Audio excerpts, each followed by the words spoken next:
Welcome everybody back to the Line Ball Pool channel. My name is Max, and in today's video we are going to be in conversation once again with Kieran Poole. Welcome back to the channel. Hello. Good to have you back. It's been a while since we spoke to you, Kieran. So last time we had Kieran on the channel in this kind of format was over a year ago now, talking about rubbish snooker ahead of our very first ever tournament, which was the Vanguard Invitational, which Kieran lovingly gave us a prize for to the winning team.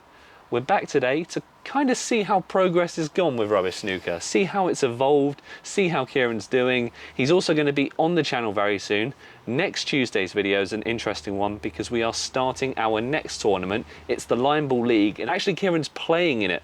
We've already recorded it, but I will also ask him a couple of questions just to see how he's felt about Line Ball 2, so we can keep it all Line Ball themed for you. But Kieran, I want to really start with a comment you made on the last time you appeared on this channel, which was that you said you struggled to call yourself an artist. Now, seeing how much has happened over the last year with rubbish snooker, do you feel like you can finally call yourself an artist? It's a little bit easier, but no, I make art, but I'm not an artist, no. No, I still find that really awkward saying that. Yeah, well, I think the viewers and myself and everyone else watching feel like you're an artist because you're starting to get work recognised and work showcased. So I wanted to really start with where people have been able to see it, especially with the Nucleus Art Cafe in Medway. Yeah. They showed your work. Yeah, so at the Halpin Gallery, Nucleus Arts, now across the summer, part of the summer exhibition, and I've got a piece there. And then I've had reasonably big exhibitions in the Medway Libraries, which has been really cool. And that's been the art as well as shopping lists, which we're going to talk about, like that I find shopping lists I find littered. It has gone to more places. I think last time we sat here, I think it had just been in its first ever gallery, I think. And probably that's why I'm saying I'm not an artist. But I suppose, I'm sort of an artist. No, can't do it. You can't say the word. Well, Kieran, for anyone who's watching this who hasn't yet seen the original video, just give us a quick one-stop shop on what rubbish snooker does. Yeah, so rubbish snooker, this is an outdoor snooker / pool table, and I make art out of littered lids, as on the table, and ring pools. I go around litter picking, and then I make giant 7-foot mosaics on the table, go up a ladder, take a photograph, and they get printed on canvases like this. And this canvas is actually made of recycled plastic bottles. People can buy the canvases, and they get printed on phone cases and various things. So that's what it is, and it's hopefully getting bigger. Yeah, it's been great to see that. The litter's still big as well. Yes. Don't worry, the litter is still there. Yeah, because you get litter and lids and things sent to you now, don't you? So I like other litter picking groups sometimes like send me lids that they found from bottles. So that box on the table there, that is full of all the crushed lids that have been run over by vehicles, and they're all scratched. Some of them have been eaten by animals, so they're all cleaned. But and they're the ones that I take into primary schools because I've been doing workshops with the children, which is really fun, and they get to make mosaics out of those, and they love it, and they get to learn about all the different like plastic issues and what we're doing to sort of solve it. Yeah, it's a brilliant kind of combination of creativity but also education. As a man who is quite into my sustainability work myself, Absolutely, yeah. I feel like, when you're younger, unless you're taught about it, it's something that you could blissfully be unaware is sort of happening. Well, it's part of their curriculum now. Wow. So they do a lot of eco stuff. Most schools have an eco champion, an eco lead. And like the children really care. And it's not just schools you're doing this outreach work with, it's also community groups. So you were mentioning something that you can bring into frame here to do with something a church has given to you. So this is part of a pew that was in a church, an old bit of wood. And when I turn it around, you'll see what I've done with it. So it was thrown away. So lots of like materials are thrown away, and it's quite old, and it's got a beautiful pattern on it. And basically, I've taken the pattern. So the pattern is that, and then I've got this. Well, hopefully it's obvious. It's a sort of snooker. But also, can you confirm, Max, what is inside each lid? Each one's got its own rubbish snooker art piece inside the lid. Yep. Show it all on the camera. And then you can see within each lid is a little print.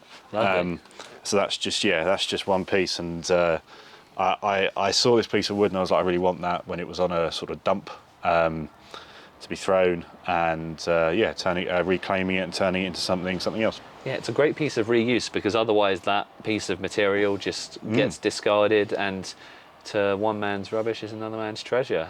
I've got another piece sat next to me here. This one I saw today. It's starting to work with doors. What's going on here? Is an old kitchen cupboard door, okay?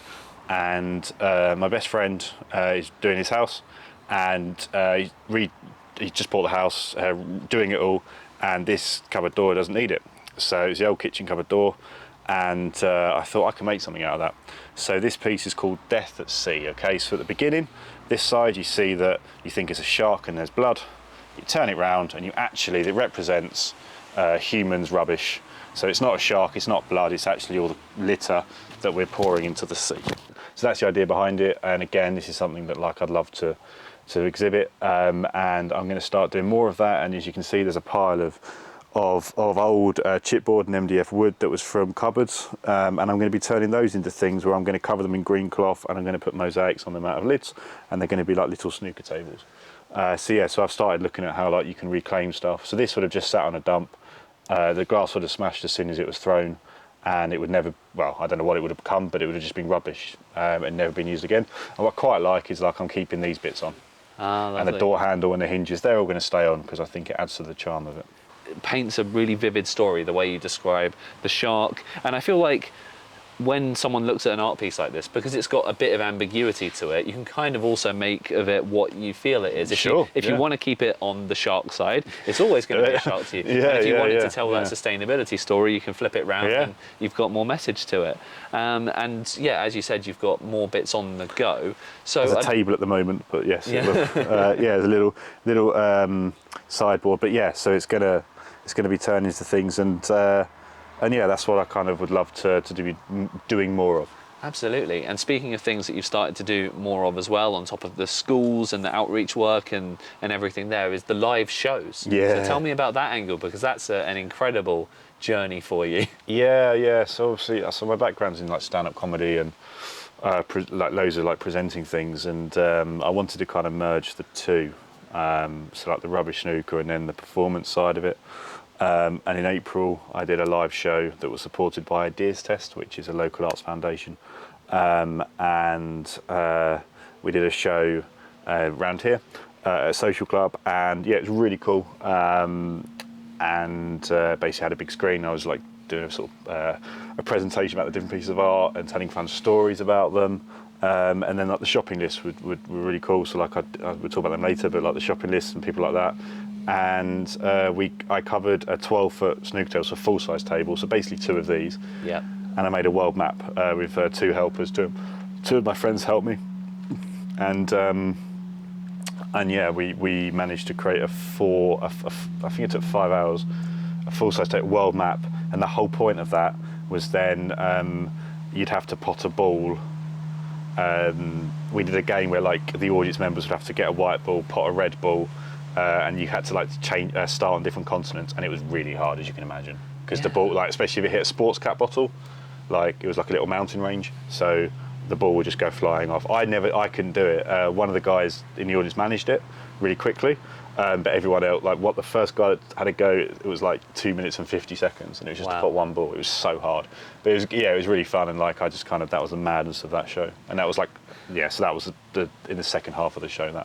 That's brilliant, because again, that kind of a little bit of synergy of what we're doing here in line ball, kind of taking the sports and the cue sports we know and love, and regular everyday things such as being sustainable and bottle cap lids and everything, and we're turning them into games, new games that haven't been played before, and they've got their own skill gaps and their own learnings. And in a moment we'll go on to your shopping list, but before that, obviously, after this video goes out, we're into the Line Ball League, and to keep it sort of a little bit Line Ball themed for our audience too, Kieran is going to be in the league, and without any spoilers for how you perform, because there's one champion in the league and 3 players get relegated as well. So we need to, keep that suspense up as to where Kieran I'm neither crying nor smiling. Exactly. But Kieran, how have you found playing line ball? Because I know we played it on the table here, but how did you find playing line ball in a competitive setting? Can I swear? Yes. bloody hard. Yeah, it's hard. And it's so difficult to kind of, when you get into the competitive side, to like try to dominate an opponent. I found it a lot harder than Poole and Snooker. Wow. Find out if I was successful. But yeah, really hard. And kudos to you for creating it. Like people keep telling me, oh, goodness me, like it's so cool you're creating art. I've never created a new sport and you've managed that, and it's really well. So kudos for that. Thank you. It's very cool and it's lovely to play in it. But the complexity of it. I mean, snooker is ridiculously complicated, but I find line ball really complicated. And I think there's so much jeopardy in it as opposed to pool and snooker. That's what I would say.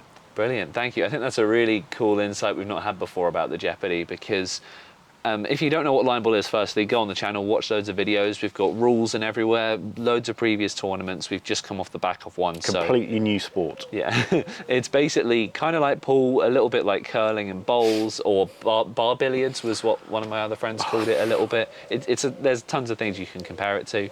But Formula One. Yeah, absolutely. Yeah, line ball really is the F1 of cue sports. Yeah. You just have to run around the table several times. Yeah, I just need a quote from you on that and put it on all the line ball branding. And so Kieran and I have played it on this table. Kieran comes from a snooker and pool background, and I think obviously you found it very successful when we played together. There's no spoilers in that. But when it goes to that competitive setting, whilst line ball's very simple on paper, and I do think it is, as a new player, almost easier than regular pool, I think at the upper level, I as don't you think said. it is. No, Do I you think? think it's a lot harder. Yeah. Wow. Yeah, it's a lot harder. What makes you think it's harder on an entry level then as well? Well, I suppose in entry level, yeah. I suppose in pool you just got to pop balls, but I would rather play a pool match than line ball in terms of if my life depended on it, or if anything depended on it. But I would have said that, having never played the sport as well before. I would have said that the same answer. And I'm not saying I'd rather because it's a rubbish sport. That would be good, wouldn't it? Rubbish sport, rubbish snooker.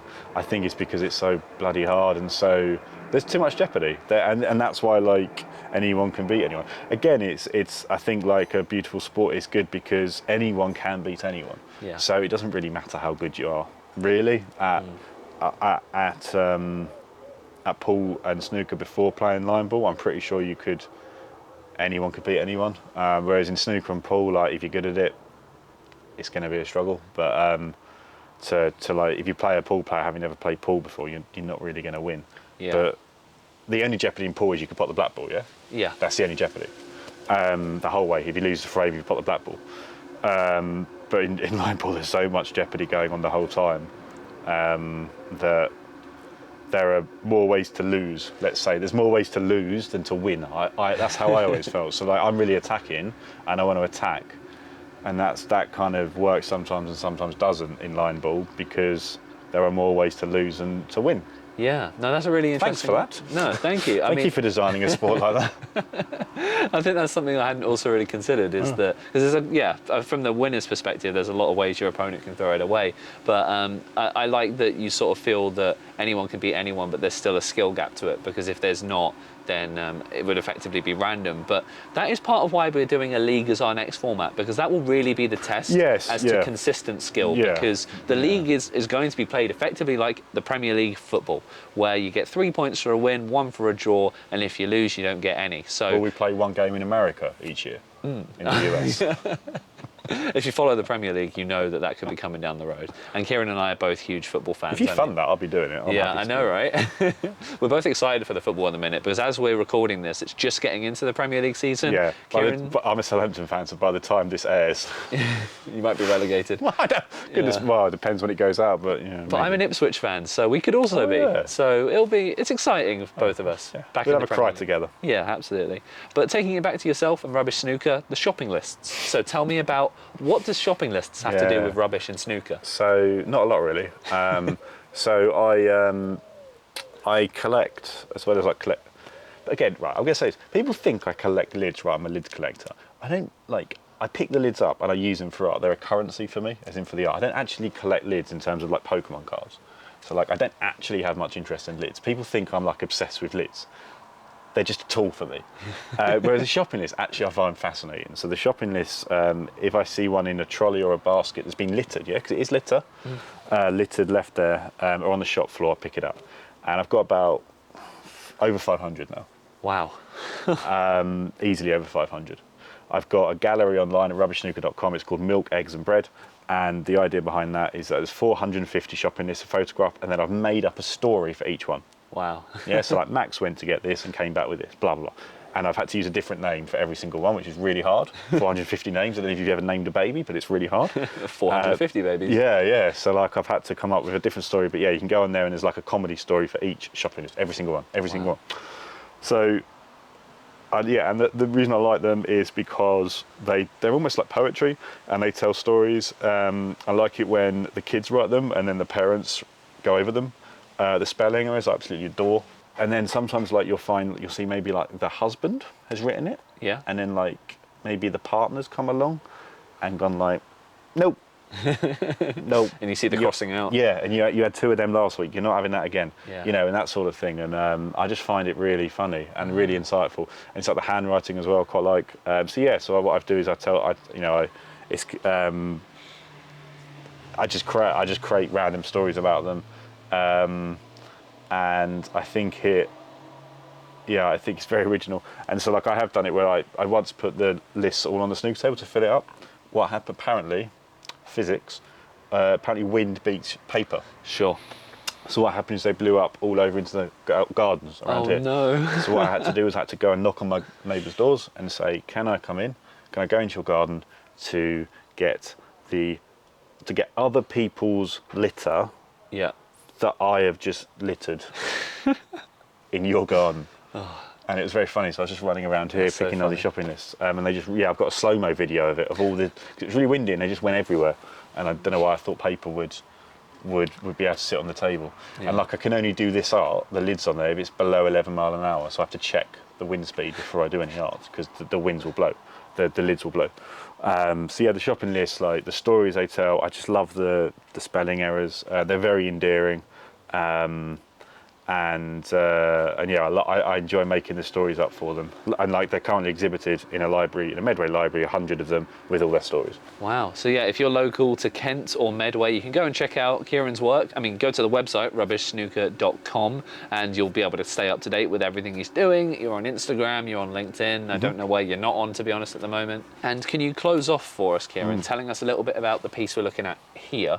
Because you put it lovely on display behind us. Yep. And it's quite an iconic image of, I believe, a Spitfire plane. Yeah. So tell me about it. I'm glad you got that because that would have been embarrassing.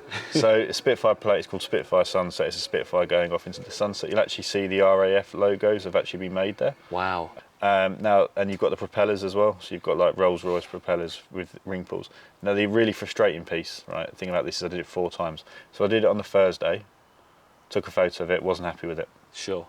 Did it again on the Friday. So I do it, take it all apart. Yeah. Do it on Friday, not happy with it. Do it on a Saturday, not happy with it. So it's 3 times I've done it, and 3 times I've woken up going, no. Did it on the Sunday, and this is the final one. Now, I'm still not happy with this because the fuselage should be longer. Right? Yeah. Right? But on the Monday, a Spitfire flew over the house. Oh, wow. Well, that's the lucky charm that makes you know that has to be the how one. cool would it have been if the shadow of a Spitfire flying over on the table? Yeah. And Yeah. that would have been so cool. It's a shame you have to photograph it down, because if you could photograph it and actually physically get the Spitfire in the shot, that would have been even more incredible. I just want Google Maps to like update it so a bit of art could be seen as well on because this doesn't exist on Google Maps. Not yet. Not yet, no. So like I'd like the idea of a piece of art like appearing. Yeah. So like a Spitfire flew over and it was quite poignant. But yeah, that's one of the most popular pieces. It's in a couple of snooker halls, that is. Yeah, brilliant. Well, I feel like it combines local history, sustainability, Poole, snooker. There's so many things that this one piece on its own combines in. Even if you're just a fan of the aesthetic and the art, that there will be a lot of interest for this one. So I'm not Yeah. surprised that this is one of your most popular. So again, thank you for watching this video, and support Kieran, rubbishsnooker.com. He's not sponsoring this video. We're just collaborating, and he's been a huge fan and player and contributor to Line Ball. And so we have to say thank you and give that back and showcase what he's doing, because it ties in with sustainability and the cue sport that we all know and love. So Kieran, have you got any sort of final comments that you'd like to close off today's episode with? Do you want a game? Yeah, I think that we're going to head off now and play some more line ball, play some more snooker as well, and we'll get some bits and bobs filmed for the channel, and then after our tournament it will come out. So it'll be, you won't see the games until next year, unfortunately, but you're going to have so much line ball content to be watching that by that time it all rolls around, it'll be like fresh and new and you forgot it even happened that we talked about this right now.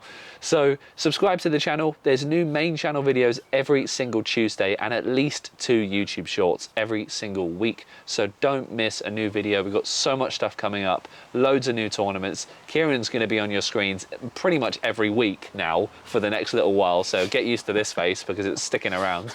And yeah, we'll see you next time. Looking forward to sharing the tournament. Thank you to Kieran. Thank you for Rubbish Snooker. And yeah, we'll see you in the next video.